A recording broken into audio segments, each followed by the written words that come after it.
Have you ever sat alone in your living room and wondered if the quiet meant something was wrong with you? Maybe you've looked around and noticed that your phone doesn't ring as much anymore. Maybe the invitations stopped coming, the friends moved away, or the conversations just faded. And then that little voice creeps in. Is it me? Did I do something wrong? I want to pause right here and say this clearly. No, you didn't, and you're not alone. Today we're going to talk about something that isn't said out loud enough, but should be. We're talking about the truth behind seniors who have few or no friends. And it's not what most people think. In fact, what you're about to discover might just change how you see yourself and your solitude forever. Because here's what I know. People who walk through life with a smaller circle often carry the richest inner world. They're not broken. They're not lacking. They're often the strongest, wisest, most deeply grounded people you'll ever meet. And I want you to know that having fewer friends doesn't mean your worth has gone down. Sometimes it means your standards have gone up. Let's start with something that's often misunderstood. The idea that if you're not surrounded by people all the time, something must be wrong. We live in a world obsessed with connection. Follow accounts, party photos, group chats. But let me ask you, how many of those connections are real? How many are built on truth, loyalty, or mutual respect? Some people aren't missing out by having fewer friends. They're avoiding the noise. They're preserving their energy, and they're protecting something far more precious, their peace. That leads me to the first quiet strength that many seniors with few or no friends carry. It's something most people don't even realize is rare: authenticity. Yes, when you no longer feel the need to perform for others, when you stop chasing approval, what you're left with is the most honest version of you. People who have fewer friends often get there not because they couldn't make friends, but because they chose to stay true to themselves. They stopped molding their personality to fit in. They stopped saying yes when they meant no. They stopped going along just to belong. And that takes courage. Being authentic means you walk your own path, even if it's a quiet one. You wear what feels good to you, not what's trendy. You speak your truth, even if others don't agree. You hold on to your values, even when they don't match the crowd's. When you choose authenticity, some people will walk away. That's the price. But what you gain in return is peace of mind. And that, my friend, is priceless. Now let's talk about another powerful trait that often blooms when the social circle shrinks: independence. See, in your younger years, maybe you were surrounded by people at work, at home, in the neighborhood. There was always someone around. But now the house is quieter. The calendar is lighter. And that's not necessarily a bad thing. Because over time, you may have discovered a kind of freedom that comes from standing on your own 2 feet. You don't rely on others for your happiness. You've learned how to solve problems without asking for help. You figured out how to make your own coffee, plan your own day, and fill your time with things that matter to you, not because someone else told you to. That kind of self-reliance is rare, and it's a sign of growth, not loss.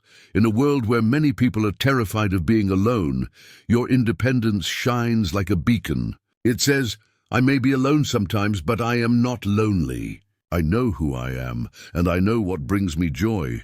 You don't need to be constantly surrounded to feel valuable. You found comfort in your own company, and that's something many people will never understand. Let's be honest. There are people half your age who can't sit still for 5 minutes without checking their phone or needing a crowd around them to feel important. But you've learned that solitude isn't something to be feared. It's something to be embraced. Because in that quiet space, you've had time to think, reflect, and grow in ways that constant company never allows. And when you do choose to connect with someone, it's not out of desperation. It's out of intention. You reach out because you want to, not because you have to. And that changes everything.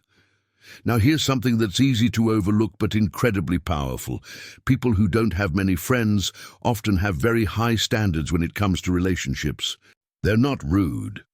They're not antisocial. They're simply selective. That kind of discernment is wisdom in action. When you've lived enough life, you start to see patterns. You learn who lifts you up and who drags you down. You begin to notice the difference between genuine kindness and polite pretending.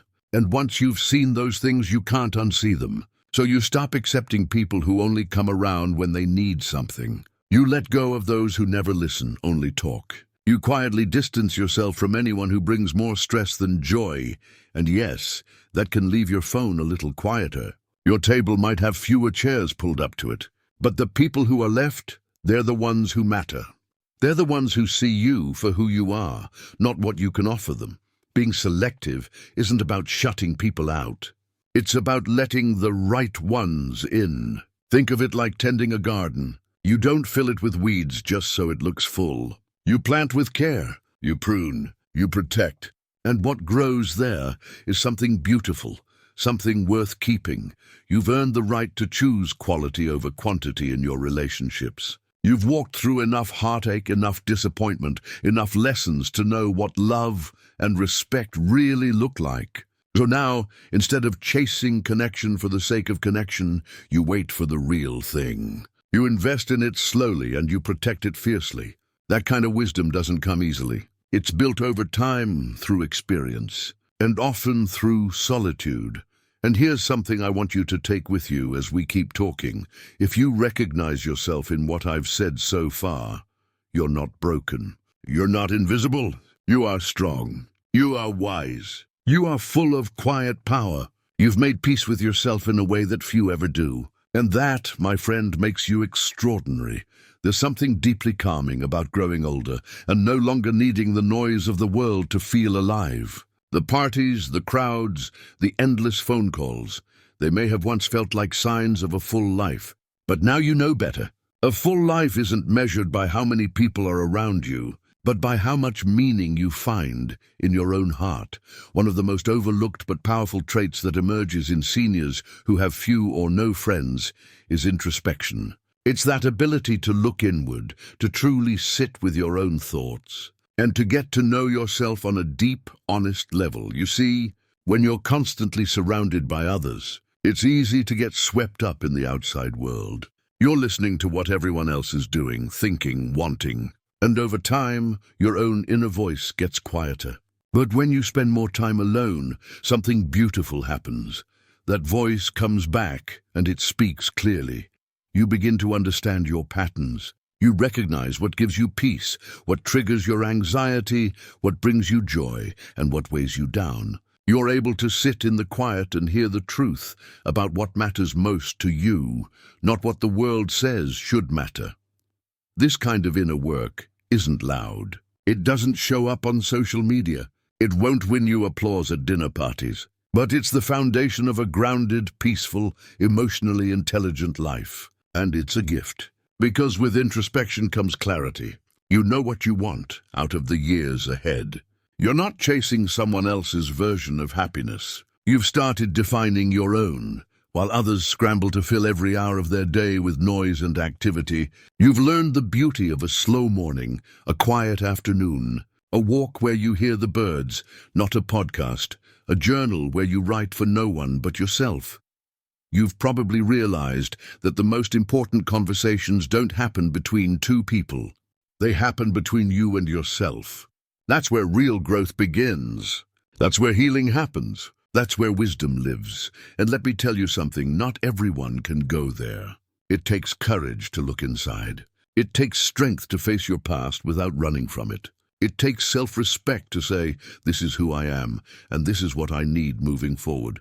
That quiet strength you carry, the one that allows you to reflect, to grow, to shift, it's rare. And it's one of the clearest signs of maturity. Now, all this introspection leads naturally to another remarkable trait that often blooms later in life, especially for those with fewer social distractions. And that's growth. Not the kind of growth the world celebrates, more degrees, more money, more achievements, but the deeper kind. The kind of growth that says, I want to become a better human being, no matter my age. That's not always easy. Growth can be uncomfortable. It means admitting when something no longer serves you. It means letting go of old hurts, changing patterns that no longer work, and staying open to new ideas even after decades of believing a certain way. But here's the beautiful part. you've already done it. Maybe you used to be more reactive. Now you pause before you speak. Maybe you held on to people who drained you. Now you let them go. Maybe you used to chase approval. Now you seek alignment. Maybe you feared being alone. Now you embrace your own company. That's growth. That's the quiet transformation that happens when you're not constantly wrapped up in other people's opinions. And it's one of the greatest gifts of aging. Because let's face it, the older we get, the more we realize time is sacred, and we begin to ask deeper questions. Am I living a life that reflects who I really am? Do my days align with my deepest values? Am I becoming someone I respect? When you're not surrounded by constant chatter, you can actually hear the answers. And from that stillness comes change. You start making decisions not from fear, but from intention. You prioritize peace over popularity, meaning over noise, truth over comfort. You realize that personal growth doesn't stop at 40. It doesn't stop at 60. It never stops unless we stop allowing ourselves the space to evolve. And that's the gift of having fewer people tugging at your attention. You finally have room to become. And in becoming, you start to shine. You may not be the loudest person in the room, but when you speak, it carries weight. You may not be chasing every trend, but your presence is timeless. You may not be surrounded by people every day, but you carry with you a sense of calm that others notice, even if they don't know where it comes from. That's the beauty of quiet growth. It's not flashy, but it's powerful. It's that look in your eyes that says, I've been through enough to know what matters now. It's that soft smile that says, I don't need to prove anything to anyone anymore. It's that steady spirit that says, I've done the work, and I'm still doing it. And let me say this from the heart. If this resonates with you, you're not behind. You're not missing out. You are exactly where you're supposed to be. This season of life may look quieter, but it is rich with purpose. The world may not always see the depth of your character, but you feel it. And that's what counts. So the next time someone wonders why your phone isn't always buzzing or why your calendar isn't packed, you can simply smile. Because you know the truth, you've traded chaos for clarity. You've chosen growth over popularity. You've honored your own evolution. And that's something to be proud of. There's a quiet kind of strength that doesn't always get noticed. It doesn't come with applause or praise, and it doesn't seek attention. But it's there in the way you carry yourself, in the calm behind your eyes, and in the way you've learned to live without needing to be seen to know your own value. The truth is, not everyone can handle solitude. Many people spend their entire lives trying to avoid it. They keep themselves busy, constantly surround themselves with noise, and chase after relationships, any relationships, just to avoid the discomfort of being alone. But you've walked a different path. You've learned that time alone isn't time wasted. It's time invested in self-knowledge, in healing, in peace. And if that's led to a smaller circle, so be it. Because what you've gained in return is so much more meaningful. When we look at these traits, authenticity, independence, selectivity, introspection, and growth, they aren't signs of isolation. They're signs of strength, deep-rooted, earned strength. And that brings us to something even more profound, something that often emerges in seniors who've walked this quiet path for years: wisdom. Not the kind of wisdom that shows up in textbooks or certificates. No, the real kind. The kind that only life can teach you. The kind that comes from heartache, reflection, change, and years of choosing to stay true to yourself when it would have been easier to follow the crowd. You carry a wisdom that doesn't need to be explained. It's in the way you see through nonsense, in the way you understand people without them having to say a word. It's in the way you've stopped arguing with those who don't want to listen and started pouring your energy into what actually matters. That wisdom is a light, and even if your life feels quiet at times, even if the phone doesn't ring or the house feels still, that light is never dimmed. If anything, it shines brighter in silence. You may not realize it, but your presence matters.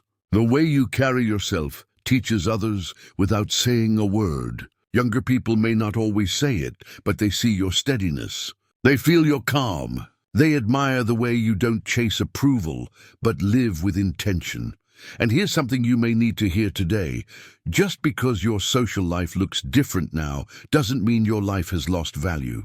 On the contrary, it means you've reached a point where you no longer need noise to feel alive. You've tapped into something so many people never find: contentment with who you are. You don't need a room full of people to feel whole. You don't need dozens of friends to feel loved. You've found love in quieter places, in your morning rituals, in your memories, in your daily walks, in the little things you've come to cherish. And in those moments, you've discovered the kind of peace that no one can take away. So what if you have few friends? That's not a flaw. It's a reflection of your standards. It's a sign that you've stopped settling for surface-level connection and started valuing depth, honesty, and peace of mind. Some of the strongest, kindest, and most emotionally intelligent people I've ever known lived quieter lives. They didn't need the spotlight. They didn't need a crowd. What they had was depth, integrity, and a heart that had been through a lot but still stayed soft. And maybe that's you too. Maybe you're the kind of person who's loved deeply and lost, who's been misunderstood but chose not to harden, who's walked away from what no longer served you, even when it meant walking alone. Maybe you've cried in silence and healed in solitude. And maybe, just maybe, you've discovered something that the world often forgets: that being alone doesn't mean being lonely. That solitude can be sacred. That your worth has never depended on the size of your social circle, but on the quality of your spirit. I want you to know, from one soul to another, you are not forgotten. You are not invisible. You are not lacking. You are the keeper of hard-earned wisdom, and your presence is a gift. If this message has spoken to you, if it stirred something in your heart or brought peace to your thoughts, I hope you'll take a moment to leave a comment below. I would love to hear your story. What resonated with you? Have you experienced any of these traits yourself? Let this space be a place where your voice matters, because it does. And if this video made you feel seen or encouraged you in any way, give it a like and subscribe to this channel, Strong Elderly Life. Here, we honor your experience, we speak to your truth, and we celebrate the beauty of growing older with grace, strength, and wisdom. You've come this far, and you've learned so much, but there's still more joy ahead, still more discovery, still more life. Here's to living with meaning, to walking your path no matter how quiet, to holding your head high, not because others notice you, but because you notice your own worth. Thank you for being here.